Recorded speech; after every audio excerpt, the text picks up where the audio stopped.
What up, Bulls Nation? Peck here. We've got a live CHGO Bulls pregame coming up for y'all right around the corner. Huge game tonight as the Bulls take on the Cavs for the last time this regular season.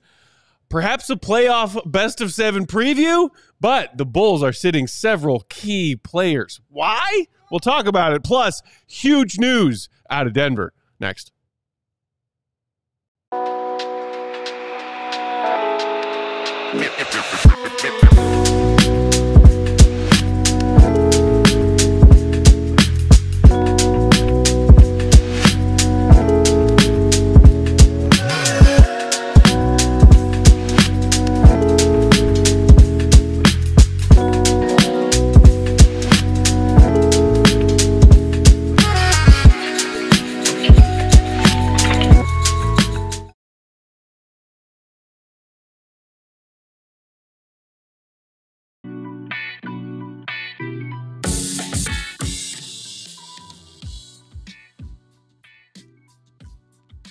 What's going on, Bulls Nation? Welcome in to CHGO Bulls pregame. Coming to you live from our studios here in West Loop, downtown Chicago. I'm Peck, Bulls_Peck. That's Big Dave. Bam! Bam! PREGAME Sports. Will the GOAT Gottlieb perfectly coiffed as always. Will_Gottlieb. And Queen of the Controls, the one and only Katie Duffy. What up, Katie? Oh, my mic goes down. Hello. I did something funny on the thumbnail, but I need like 2 seconds to zoom in and show you guys. So can you just vamp for like a minute? Sure. I thought you were just zooming in on the awesome picture of GOAT telling y'all to hit the like button. Yeah. That's a good one. I like that we added that to the collection. He means it too. Look at his face. He means it. He means the crap out of that. Guys, big game. Big game. Fourth to last game of the regular season. Crazy seeding implications in that 7 to 10 range of the Eastern Conference play-in tournament. Lots at stake. So the Bulls said, let's rest some guys. We will get to that in a little bit. And yes, please do hit that like button if you're hanging out with us on YouTube. What's up? How you doing? Let's start with the breaking news from earlier today. We got a Shams bomb, and then we got another Shams bomb like 10 minutes later. Yeah. Shout out to our DMVR Nuggets crew. They got to do an emergency podcast today. Those are always fun. Yeah? Less than a week before the regular season concludes, the Denver Nuggets today fired their head coach, Michael Malone. Get out. And then shortly thereafter, Shams with a follow-up report that they have also removed general manager Calvin Booth, who has been running things in Denver for the last 3 seasons, but a part of the Nuggets front office for many years prior to that. This is crazy, crazy news.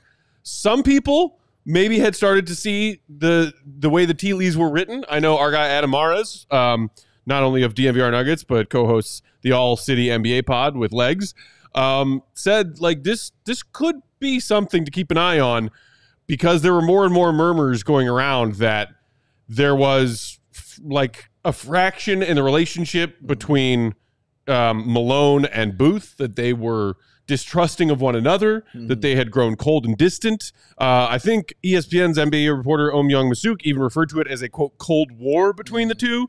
And that some of Michael Malone's players had started to stop buying in. And then he was at the podium after one of their recent losses, basically calling out his players for not doing the part of their job, which is looking at film the day after a game. Yeah. And like he just called out his players, like, some of these guys are just not watching film.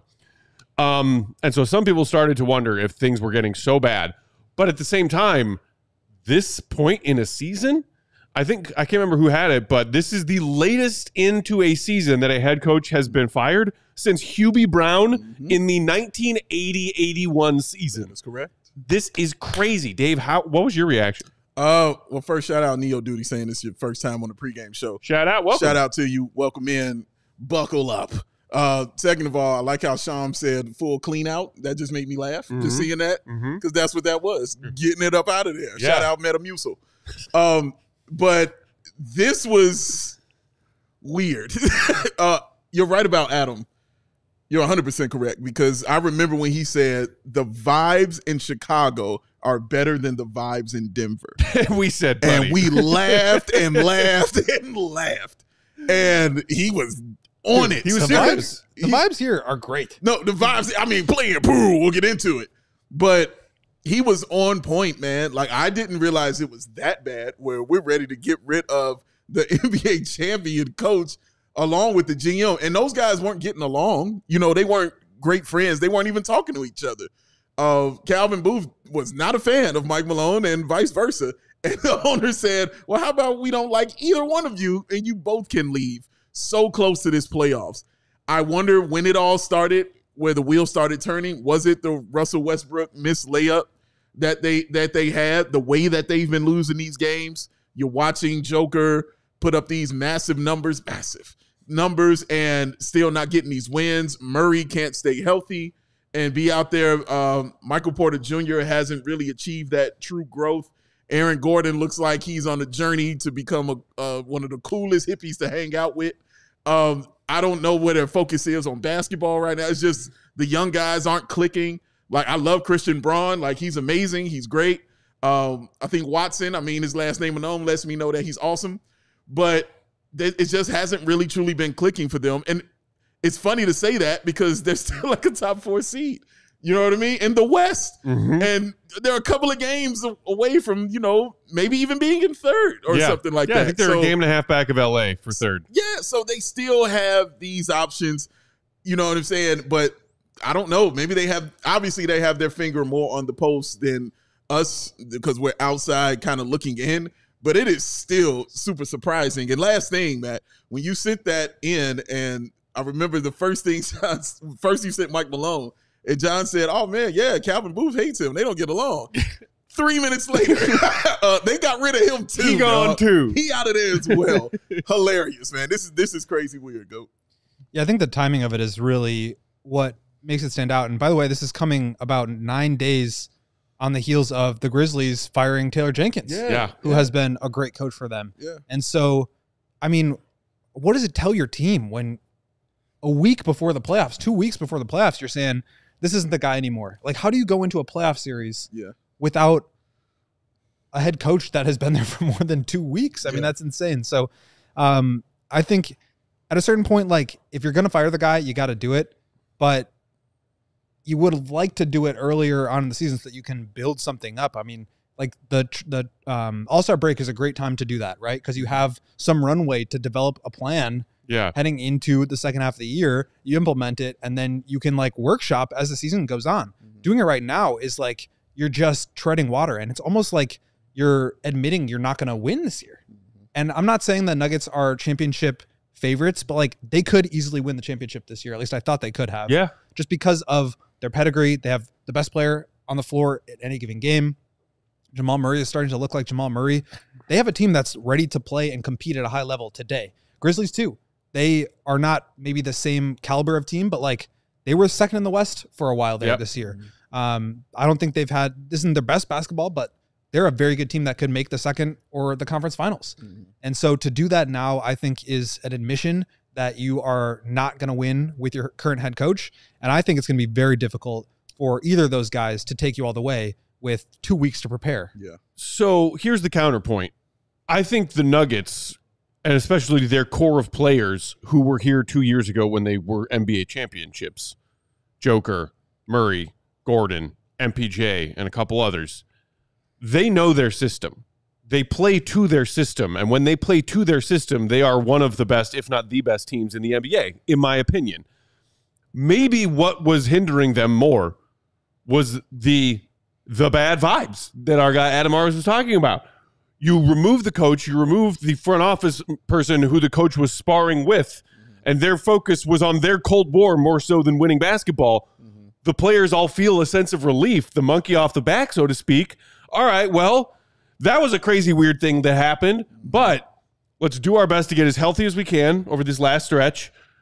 Wherever we get seated, we'll get seated. Mm-hmm. And let's go try and make a run playing the brand of basketball that led us to a championship not 2 years ago, calendar-wise, from where we are now.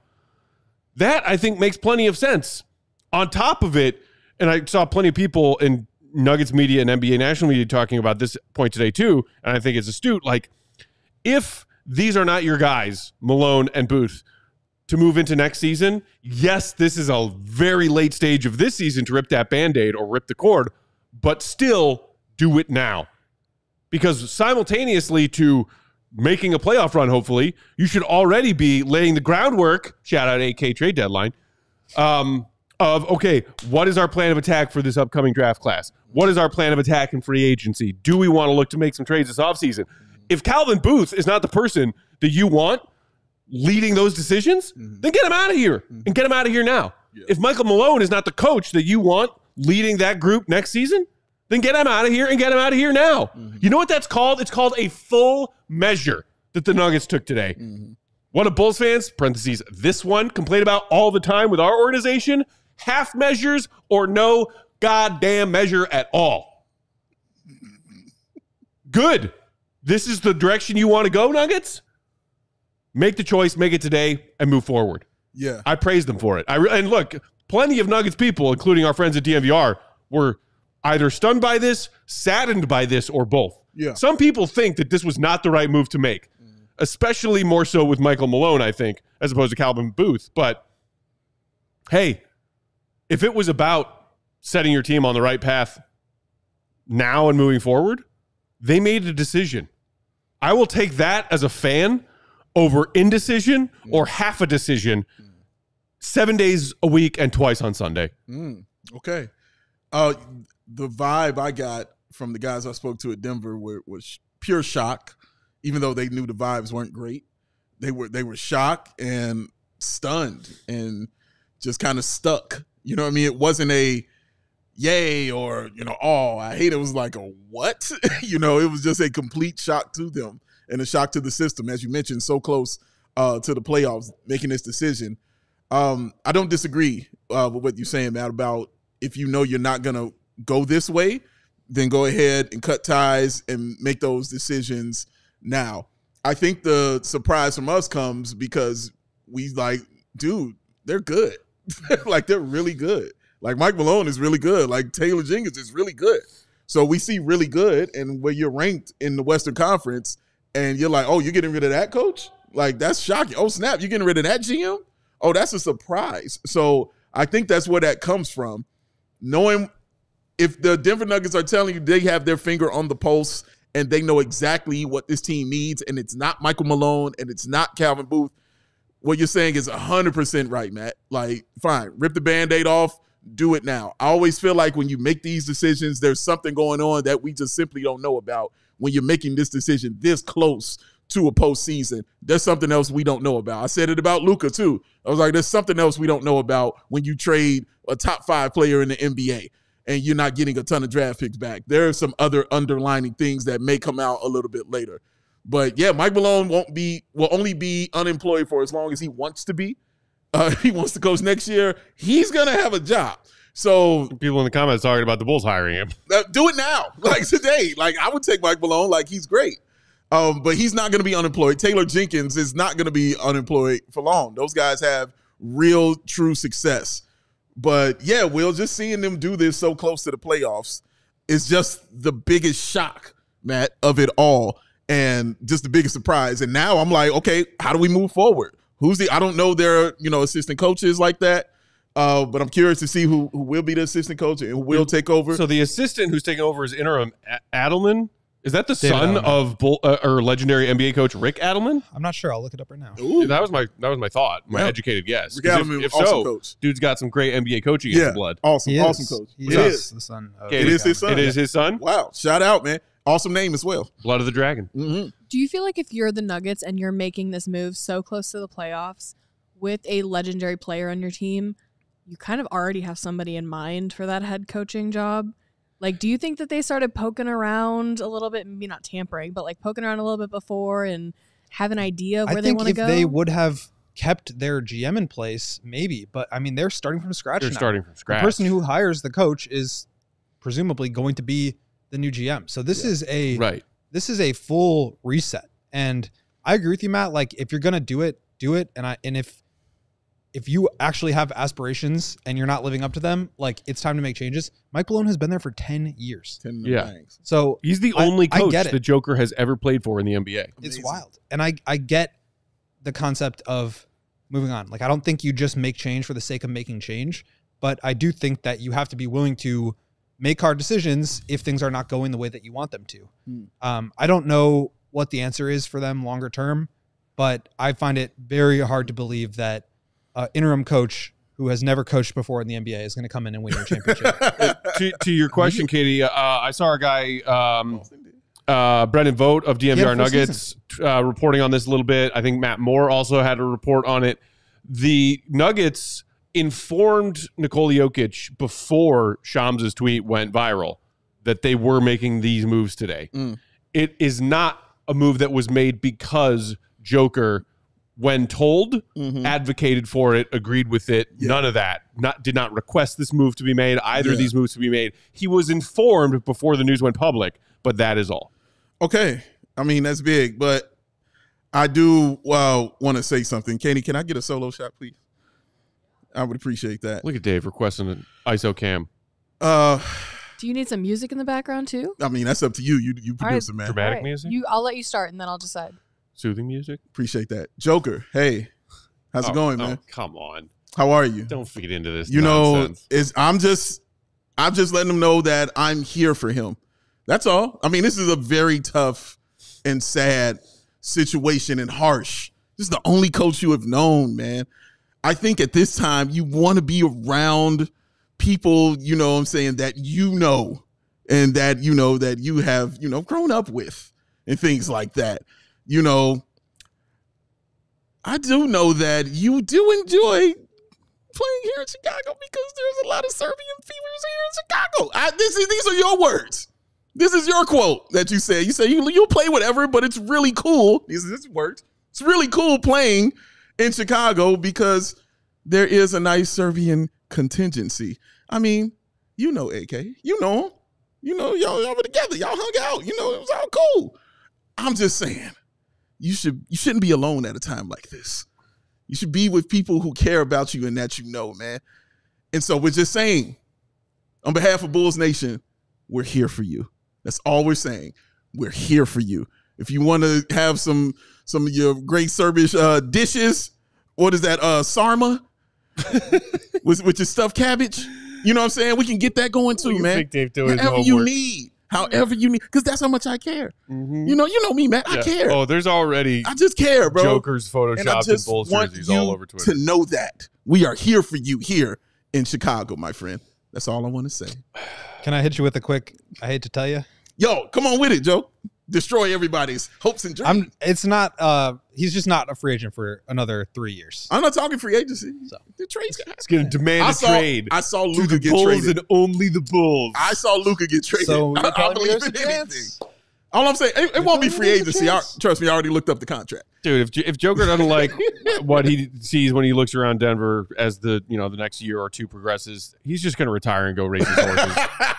Go race some horses. Just go race some horses. Go to the Serbian nightclubs. Enjoy your life, man. It'll be sad could happen as a fan because I love watching him play. But yeah. But if you do want to play and continue playing, I'm just saying. Would you trade Zach LaVine, Modest Buzelis, and 2 future first-round picks? You know, we can get into that later. He is grieving right now. Trade my first, still yet to be born child for Nikola Jokic to be a Chicago Bull. My future godchild? Yes. You're trading already? Yes. Yeah. Oh, man. Well, you know. It'll be in writing, Dave. It was nice knowing you. If anything happens to me, Big Dave gets my kid. Okay. However, if such a deal can be put in place that brings Joker to the Bulls, he must give up the rights to that child. I mean, it's only fair. I will honor the wishes of one Matthew Peck is what I will set out to do. Absolutely, man. All right. Hard pivot. Daniel Corsetti in the comments saying, I hope Giddey wipes the floor with the second string team. Go Giddey. Giddey is not playing tonight. Sorry to burst your bubble. Yes, let's get to the actual action on tonight's game. But we just wanted to talk about that because that is huge breaking news that happened in the NBA earlier today. So, you guys ready for your Bull starting 5? Okay. You ready for it? Not really. This has shades of Wayne Selden Jr. Javon Carter. What? Starting point guard. Wow. First bucket, goat. We were talking about it earlier. I didn't think it was going to be possible. Dalen Terry. Modest Buzelis. Yeah, thank goodness. Right on. Patrick Williams. Oh, Lord. What are you doing here? And Jalen Smith. Coby, rest on the injury report, not playing tonight. Josh Giddey dealing with that same weird outside wrist sprain. Yeah. Questionable, scratched. Vooch, calf soreness that kept him out for a while last month. Questionable, scratched. Trey still out. Lonzo still out. Io done for the year. That is your Bulls starting five. Are we excited? No, surprised, because I would think Zach Collins would go ahead and get that shot. Yep, they do. Billy likes to go with Jalen Smith over Zach Collins in the starting five. That's interesting. Meanwhile, for the Cavs, Donovan Mitchell is sitting tonight's game with a mildly sprained ankle, but other than a couple of two-way guys being called up to active duty, that is the extent of the Cavs injury report. Because, you said the Cavs with a win tonight, regardless of what Boston does, can clinch the number one overall seed in the East. So you got a banged up / resting Bulls team. You're playing at home. Take care of business tonight, and then you can rest guys for 3 games if you want to. For real. Well, they're still in a fight for. I believe they're still in a fight 2 games back of OKC for the number one overall. For the number one overall seed. Yeah. And I don't know what the tiebreak situation is there. So it's possible that they're still fighting all the way through. However, 2 games back with 4 to play. That's tough. That's a really tough one. I mean, you have to go 4-0, and the Thunder have to go 2-2. So, gentlemen, we talked about this a little bit at the top of yesterday's pod when the Bulls injury report first came out for tonight's game, that Coby was going to be out with rest, and that maybe it would also involve Giddey and Vooch sitting, which is now officially the case, and why the Bulls might be doing this. And I think the most obvious answer is the Bulls have a tough path to jump up to 7th or even 8th to give themselves 2 chances in the play-in tournament to win their way to one of the actual playoff seeds, whether it be 7th by winning the 7-8 game or 8th by winning the loser of 7-8 plays winner of 9-10. And tomorrow night's game against Miami, second night of a back-to-back, is far more important to them, knowing realistically their odds of moving up from 9th are slim. But if they beat Miami tomorrow, they all but guarantee that 9 versus 10 game will be them hosting Miami on their home floor. And that is the priority. Thus, why they are resting not only Coby, but Vooch and Giddey as well. Yeah, so just to add a little bit more context to that. So Bulls obviously in Cleveland tonight. Tomorrow they have Miami, and then they finish out the year with Washington at home and then Philly on the road. So you presume that those last 2 games are going to be wins, and you're probably not going to win tonight without all your complement of players. So that game against Miami tomorrow becomes effectively another play-in game. Miami has the Bulls tomorrow, New Orleans and Washington, which are, again, 2 gimme wins against 2 of the top or the bottom 5 teams in the league who are actively tanking. So effectively, if the Bulls lose tonight, they will have the same record as Miami, 36-43, heading into the game tomorrow. The Bulls have the tiebreaker, so if they finish with the same record, the Bulls will have the higher seed. And if they both win their final 2 games, the winner of tomorrow's game is effectively another play-in game, where you have to win that if you want to be on your home court for the 9th seed. There is still a possibility that the Bulls can move up to the 8th seed, maybe the 7th seed. Although if they don't win tonight in Cleveland, that becomes almost impossible, if not impossible. Orlando and Atlanta are playing each other twice more, including once tonight, which we will talk about on our post-game show if you stick around. So basically, they are gearing up here, in my opinion, for what is effectively another play-in game tomorrow, where if you win that, you position yourself to be the 9th seed, possibly the 8th seed if some other games break right. But, I mean, the difference between playing at home versus on the road in a single elimination game with your season on line, I think is a big deal, despite what the Bulls' home versus away record is this year. And so I definitely understand it. I know Dave maybe disagree with it, but at least do you get what they're doing? Yeah, 100%. Yeah, not an idiot. I get it. I understand 100% what they're doing. And even to add to that, Miami's record on the road is 16-22. So their best position to have Miami would be on your home floor, even though the Bulls aren't great at home or anything like that. They have a losing record at home, a winning record on the road. Correct. But both times I believe they played Miami in the play-in, they were both on the road in Miami, and you lost both of those games. So, yeah, you would want to switch that up a little bit. So I get it. Trust me, I 100% understand the logic. I just don't like it. That's it. That's where I was trying to lead. Yeah, I get it. Trust me, bro. I get it. I just don't. I'm not as professional a host as Matt at this point. But you haven't walked off yet. But get the belts. Tie them in there. But I don't like it because for me, it borders on slight arrogance to think, well, this is how things are going to play out. It's not a foregone conclusion. Even though there isn't like you said, there isn't a big chance for them to get higher seeding, there's still an actual shot for them to get higher seeding. I don't want to remove my team from that, especially what you have shown me all season is we're playing balls to the wall and we're going for it no matter what. Damn a lottery, damn all this and that. It is we're going for it. A departure from the messaging. I've sat and watched Billy Donovan have people in the starters in the fourth quarter where they were up 15, 20 points. And it's 3 minutes to go and your starters are still in the game. That's telling me the style of play that you want to play. This does not connect with that kind of style play that you have shown that you want to be. And that's where I get confused. And that's why I don't like it. Because I'm like, if we're playing this one simple way, and this is how we've been doing all season long, and then right here at the end, you're like, pump the brakes, we're going to go ahead and take a detour. Makes no sense to me. I get it if the teams are like, we're talking like a top 1, 2, 3, 4 tier team, and you're doing something like that.